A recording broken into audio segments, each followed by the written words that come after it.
Bismillahirrahmanirrahim. Assalamualaikum warahmatullahi wabarakatuh.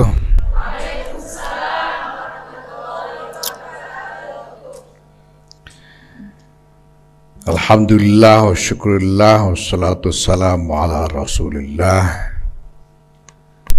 Sayyidina Maulana Muhammadin ibn Abdullah wa ala alihi wa sahbihi wa mawala. Amma ba'd. Begini, pertama sepatutnya saya mohon maaf kepada masyarakat luas seluruhnya bahwa ada beberapa orang dari kalangan Nahdlatul Ulama yang tempo hari pergi ke Israel melakukan engagement di sana. Kami mengerti dan sangat memaklumi bahwa ini, dan kami merasakan hal yang sama, bahwa hal ini adalah sesuatu yang tidak patut di dalam konteks suasana yang ada saat ini. Nah, kami sudah mendapatkan konfirmasi dari lembaga-lembaga terkait di bawah PBNU ini, bahwa lembaga-lembaga ini yang personilnya ada yang berangkat ke Israel itu sama sekali tidak tahu menahu, tidak ada mandat kelembagaan, tidak ada pembicaraan kelembagaan, sehingga yang dilakukan oleh anak-anak yang berangkat ke Israel tempo hari itu adalah tanggung jawab mereka pribadi dan tidak terkait dengan lembaga. Nah, perlu saya sampaikan di sini bahwa pertama, kebijakan PBNU mengenai engagement, hubungan kerjasama dan sebagainya adalah bahwa hubungan kerjasama kelembagaan baik di lingkup domestik pada level nasional ataupun lebih-lebih lagi engagement internasional harus melalui PBNU. Dan ini sebetulnya ketetapan yang sudah lama sekali dibuat sejak periode yang lalu, bahwa semua engagement internasional lebih-lebih harus melalui PBNU. Bahkan kalau ada pengurus di daerah misalnya hendak mengundang pejabat di tingkat nasional juga harus melalui PBNU. Maka semua engagement yang tidak melalui prosedur tersebut ini bukan engagement kelembagaan, dan organisasi tidak akan mengambil tanggung jawab di dalam engagement tersebut. Nah, kebijakan PBNU mengenai isu Israel dan Palestina ini sudah jelas bahwa pertama, NU secara kelembagaan terutama, dan ini juga kami serukan kepada seluruh kader terutama dan juga warga NU, bahwa kita tidak akan melakukan engagement, tidak melakukan hubungan apapun dengan pihak manapun terkait Israel dan Palestina ini kecuali untuk tujuan membantu rakyat Palestina. Tidak boleh ada tujuan lain. Tidak boleh misalnya ada tujuan pengembangan beasiswa misalnya, tidak ada tujuan untuk pengembangan kegiatan ini dan itu, tidak ada. Satu-satunya yang diperbolehkan adalah yang bertujuan untuk membantu rakyat Palestina. Itu satu-satunya yang diperbolehkan, dan ini harus dinyatakan secara eksplisit ya, kepada semua pihak yang melakukan engagement.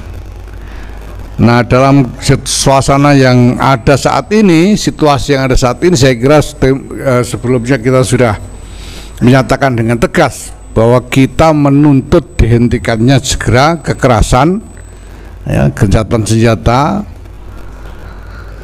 dan upaya-upaya kita terus lakukan.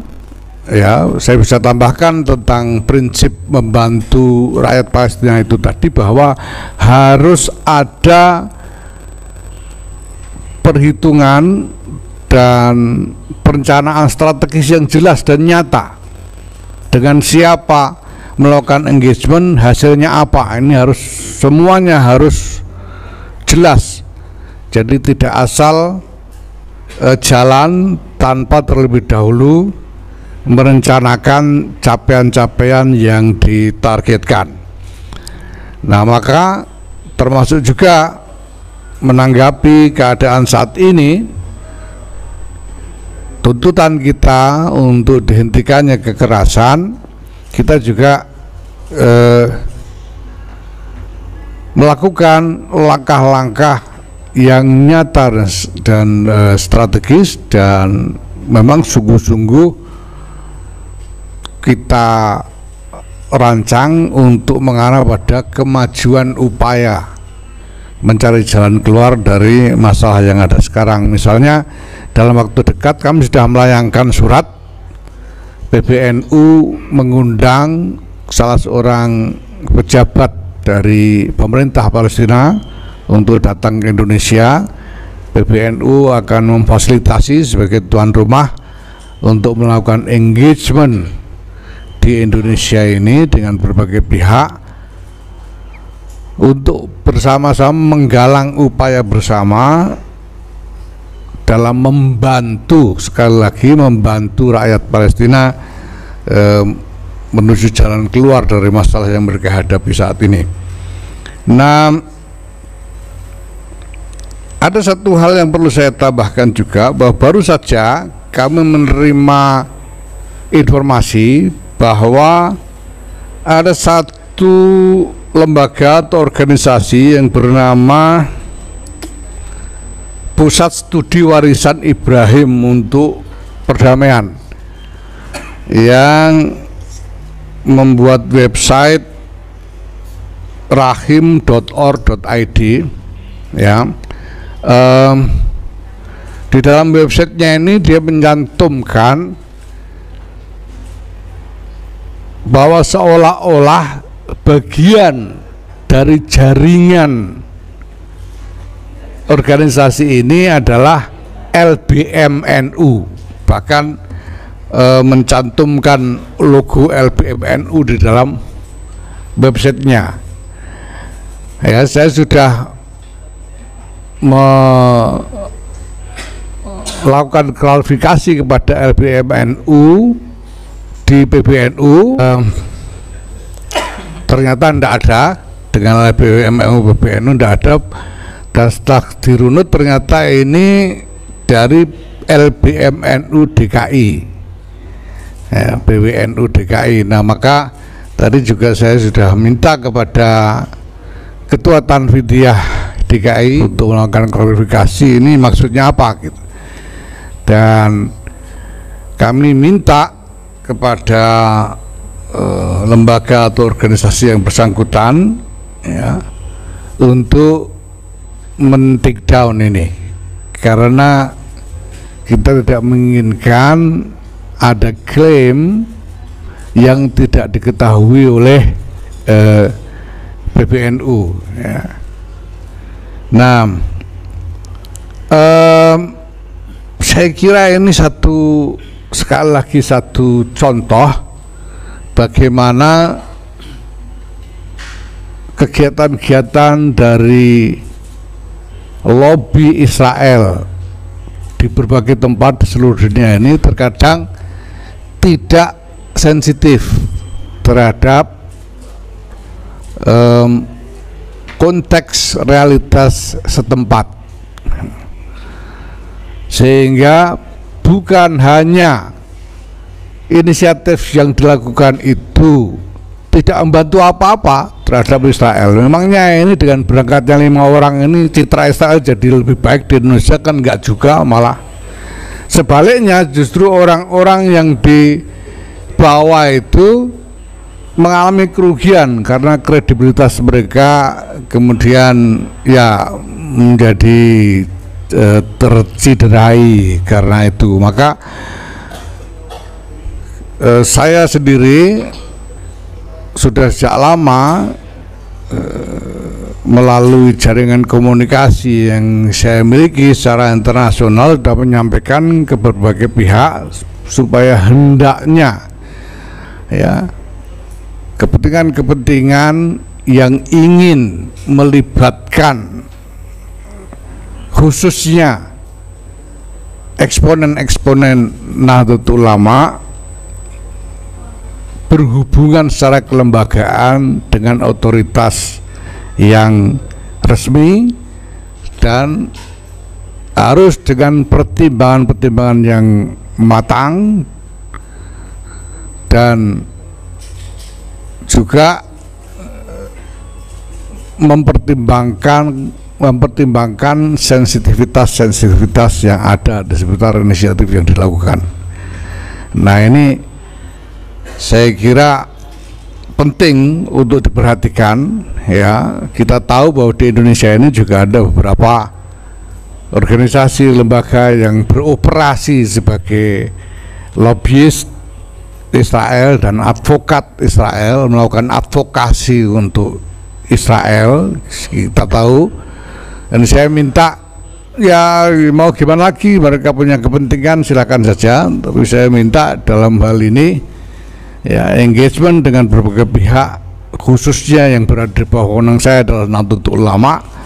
Ya, saya minta untuk melakukan engagement resmi secara kelembagaan dengan mempertimbangkan sensitivitas yang ada.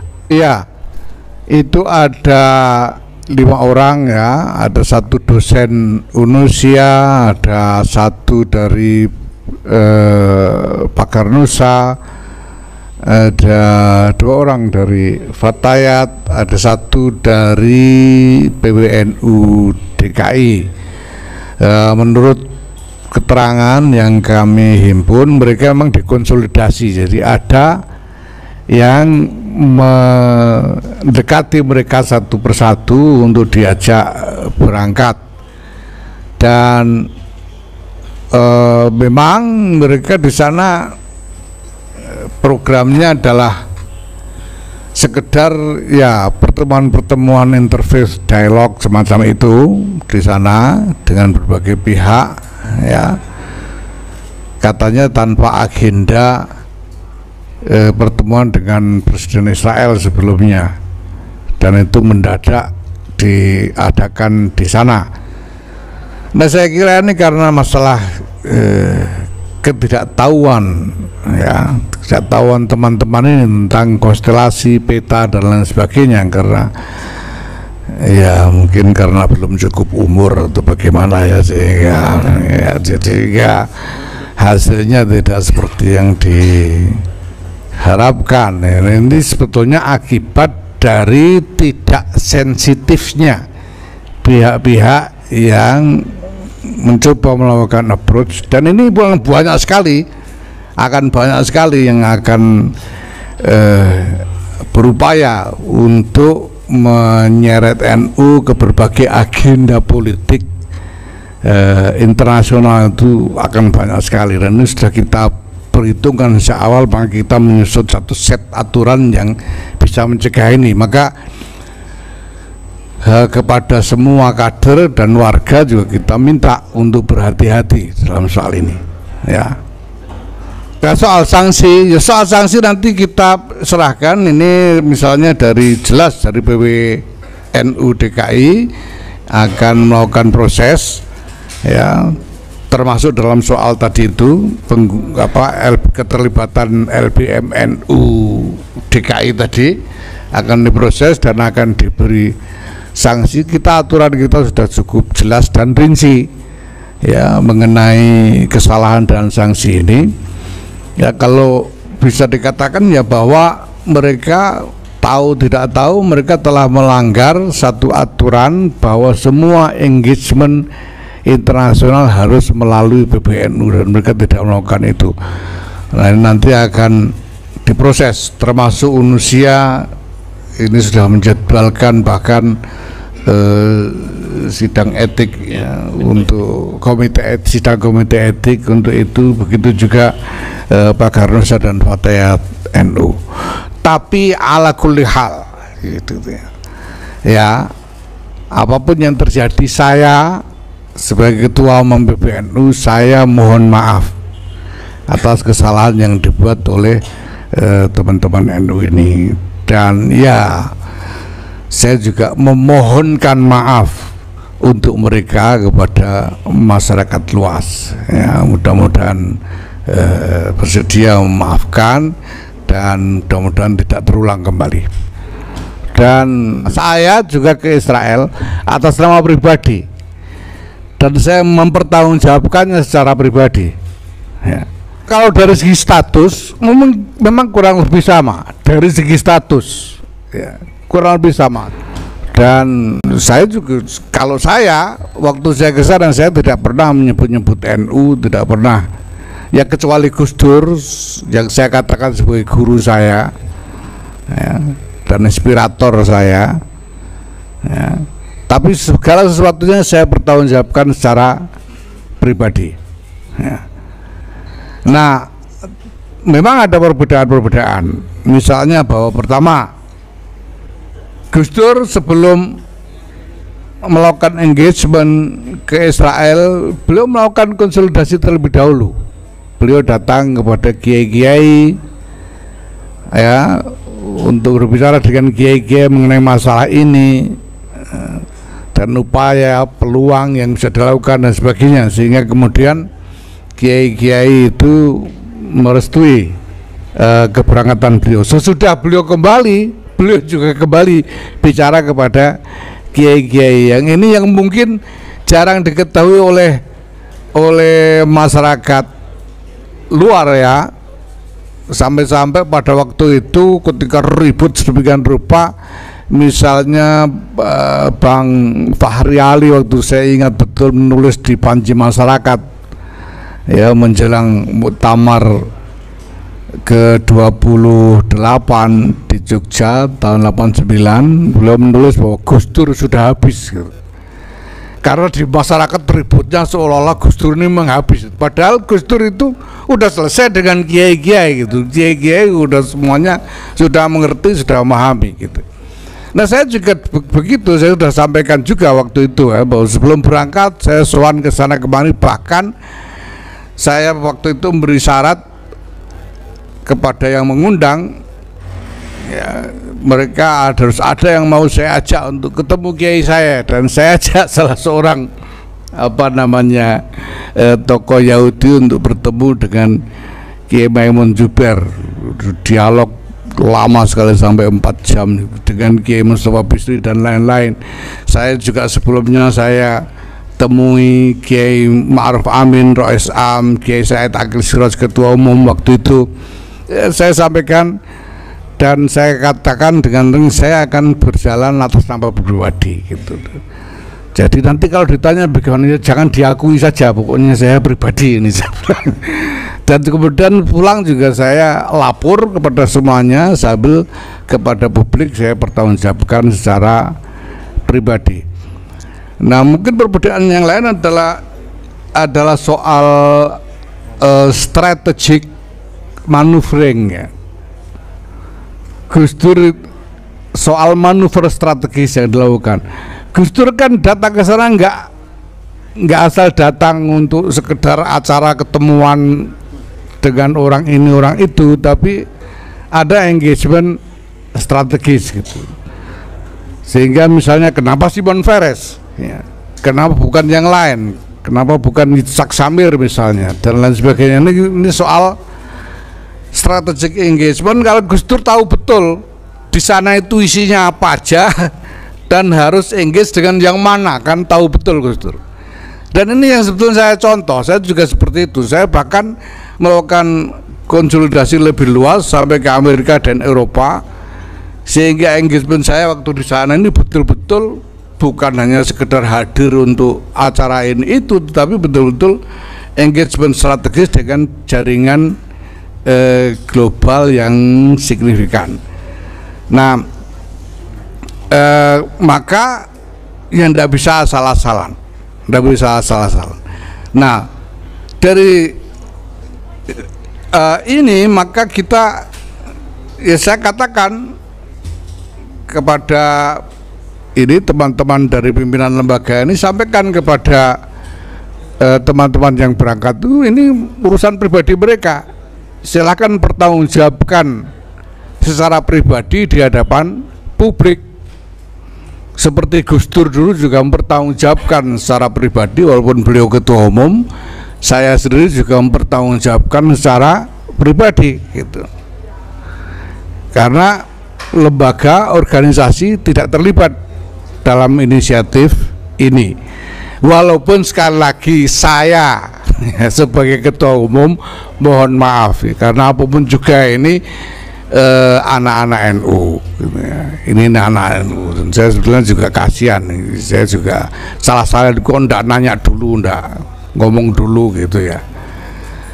Nah, tapi ya pertama ya mengajak ya ini saya dari informasi setelah saya tanya ya, ini memang dari satu channel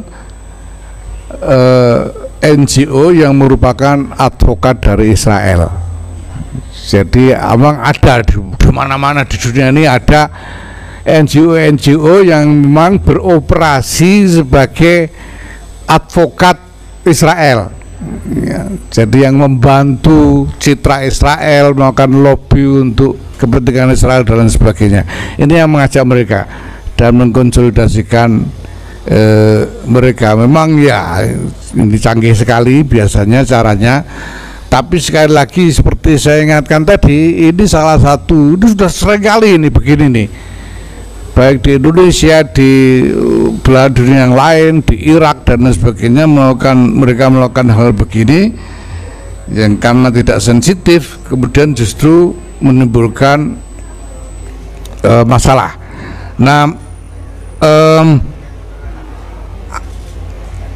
saya mungkin saja mereka tadinya dari entitas-entitas lobbyis Israel ini berharap ini anak-anak ini bisa membantu Israel ya, untuk menyebarkan apalah gitu ya, artikulasi yang sesuai dengan kepentingan Israel. Tapi kenyataannya memangnya sekarang bisa mereka sudah tidak mungkin lagi melakukan itu, sudah. Bahkan lembaga saya yang tidak tahu apa-apa terseret-seret gitu. Kenapa? Karena salah urus gitu. Jadi ini karena salah urus, jadi kan tidak benar caranya gitu. Ini adalah inisiatif yang saya katakan gagal karena nggak ada hasilnya apa-apa, apalagi perjanjian ini itu gitu.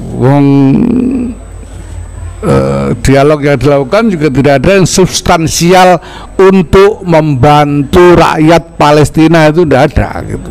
Itu masalahnya. Nah, sehingga ya karena apa, yang di-engage juga mereka tidak tahu ini mana yang bisa produktif untuk membantu rakyat Palestina, yang mana yang nggak tahu gitu ya. Nah, sementara kalau kita punya pengetahuan yang cukup, punya pertimbangan yang cukup, punya kalkulasi strategis yang cukup, kita bisa melakukan engagement yang sungguh-sungguh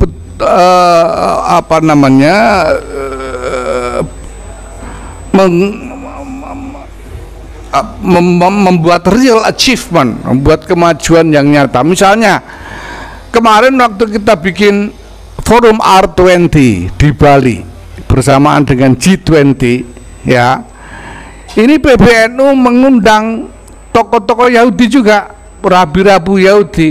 Itu ada 3 orang yang kita minta untuk menjadi pembicara. Ada Rabbi Alan Brill dan Rabbi Art Green dari Amerika Serikat, dan juga Rabbi Silvina Shimeng dari Argentina.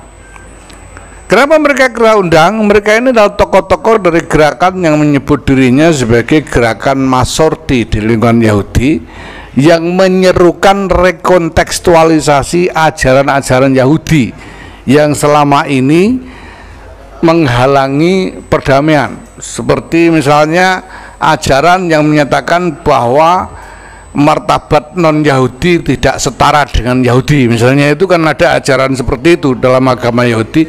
Dan gerakan Masorti yang aktivisnya adalah 3 orang rabbi itu menyerukan untuk merekontekstualisasi, bahkan merelinquish ya, mencabut norma-norma itu, digantikan dengan norma yang lebih mendorong perdamaian. Dan mereka bicara tentang itu di dalam forum R20 dan memberikan dokumen lengkap tentang elaborasi mereka tentang masalah-masalah itu. Ini strategi sekali ya, karena kenapa? Bahkan di masyarakat barat pada umumnya ini adalah hal yang sama sekali tidak diketahui gitu. Jadi orang-orang Kristen misalnya ya di Amerika tidak tahu bahwa mereka itu martabatnya lebih rendah dari Yahudi, itu tidak tahu mereka itu.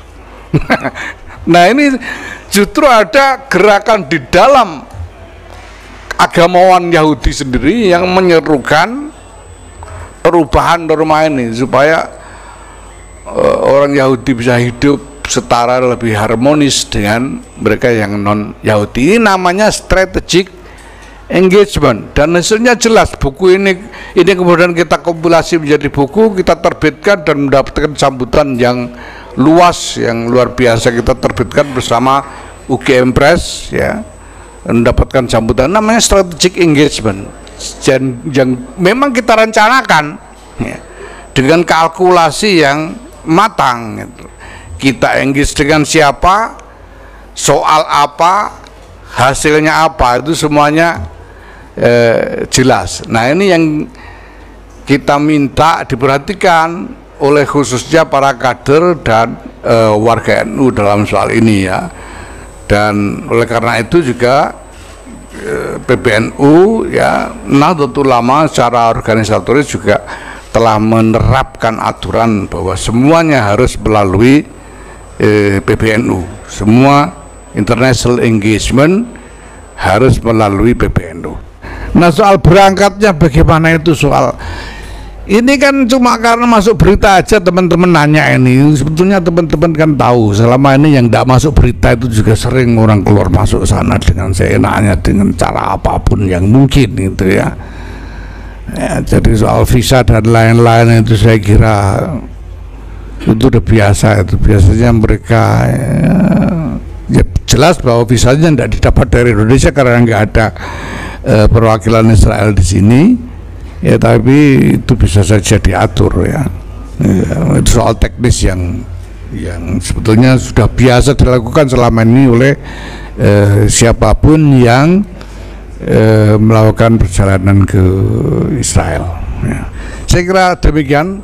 Terima kasih. Assalamualaikum warahmatullahi wabarakatuh.